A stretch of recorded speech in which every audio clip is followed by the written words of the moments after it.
Well, welcome to week 4. It's been quite a week. I hope you've all enjoyed it as much as I have. And this is week 4, so we're at the end of the Tour de France, heading on down. And I have enjoyed it. I hope you have as well. I just love PowerPoint. I do want to get on with some things, a little quick recap, and then the tricks we talked about, the dreaded transitions and animations. First, I just did want to capture one more time that golden ratio. If you'll look at this slide I made for a speech called Regifted. So this is down here on the bottom third, and over here is the gift on the right third. So again, the eye just flows naturally, not a lot of background noise, no template in there. And now I'm going to show you the things I hate, the transitions, which are dreadful. You can get so fancy with these, with splits and wipes and covers and flashes. My goodness. Why would you want a honeycomb transition? You're just going to give people a headache. Animations, again, flying in. Let me just show you an example of the disaster. All right, here's the slide. I'm going to play this so it's gibberish, and I set these up. So let's see you take a look at the way they work. And here we go. Regifted, so I click and nothing up yet. Oh, look how it fades in. Look how they shoot up. It gets bigger. And they go flying off. Oh, wow. Isn't that great? Terrible. And that's the exit. Don't like that at all. But I'll show you quickly how I did that. It was dreadful. But what you do is basically, and again, I don't like to do these. I'll do it with a new slide to show just to show you and why I don't like it. So you would go to, the transitions are how they go from slide to slide, really, moving in. So if I have a transition that's just let me go with a split. All right, so let me play that real quickly for you. And it splits out like that. Okay, that's a split. I don't like that. But basically, again, it's getting too fast. I like to just go with something simple like a cut, so it just comes on from one to the next. You don't need to go ape on these things because it really detracts from your message. I'd rather just move it in and out. Now the animations, these are the dreadful ones I showed you on here, and you'll see how I put them in.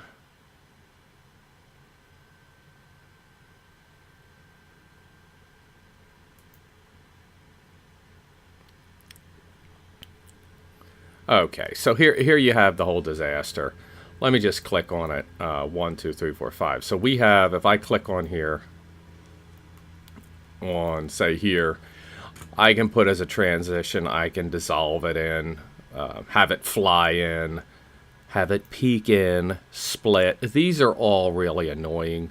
What I like to do generally is just have it either dissolve in or fly in or appear. All these blinds and checkers, that just messes it up.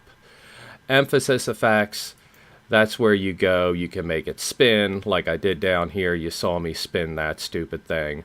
And that, come on, folks. Slides up, it gets bigger, spins around, does nobody any good, but everybody says, ooh, he studied his PowerPoint. Same with the emphasis effects. You can make it change colors, underline, shimmer, whatever. I think it's nonsense. Exit effects, disappear, dissolve. Again, nobody's really watching that. They're not getting they're just not getting what you're all about here. Right? Anyhow, that's how you do it. I recommend you don't. So here we are at our final one. Presenter view, as I said, make sure you use your presenter view so you can see your notes. You can see the time of day, but you can see how much time between slides. So again, if we get to that Pecha Kucha, you're saying, hey, I've got 20 seconds before it clicks, and you can just time your punchline. It's it can be very effective. All right, let's go back here. Rehearse, always rehearse, just to get your timing down, really. You got a 20-minute presentation, you got an hour. You're going to have to figure it out. I always record to practice, what I'm going to be doing so that people know, how do I sound? Is my voice too slow, too fast? Do I need to emphasize more?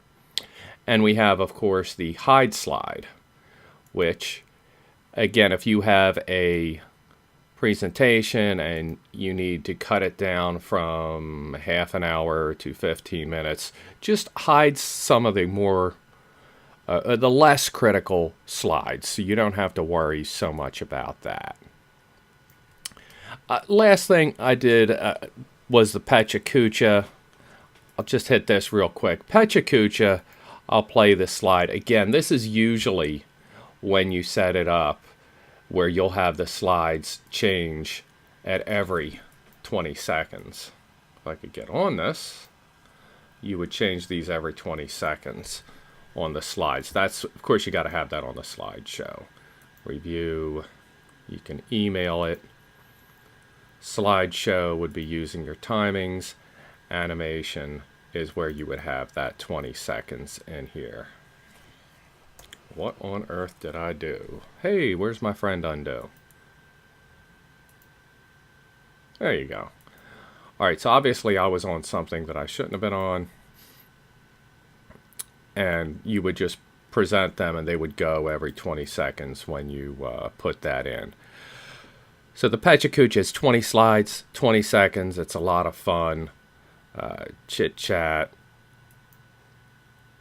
So this is something that you really hone your message down, because let's face it, no one wants this. They want, if the slide moves every 20 seconds, you just can't blather. And you put some jokes in. Again, you've got that 20 seconds. You can time it for the joke to come at the beginning of the slide, after the slide. Maybe you want to make a joke about, hey, this presentation makes me want to scream, and then have Sam Kinison pop on there. Make your different effects. Bad PowerPoint. I can give you the full text of this, or do it live if you want to hear it. Japanese businessman. The TED. I mean, it's gotten celebrity heavy. I like the idea, TED, but boy, it's for Bono, it's for Paris Hilton. I don't know. For the rest of us, we have our Pecha Kucha nights. See if your town has one. Get to talk about what you're passionate about. And since it's only 6.5 minutes, hey, it's not that big of a commitment. You always talk about your passions. All right. On the last thing I want to weigh in on before we wrap up the course is on the slides and visual aids. One of the things I've heard people say is drop the prop. That is, rather than show people, let them imagine. So do you show people a prop, or do you let them imagine their own? Do I show people a picture of my daughter, or do I let them imagine their daughter? I say, I think that you really have to make a decision on your own here.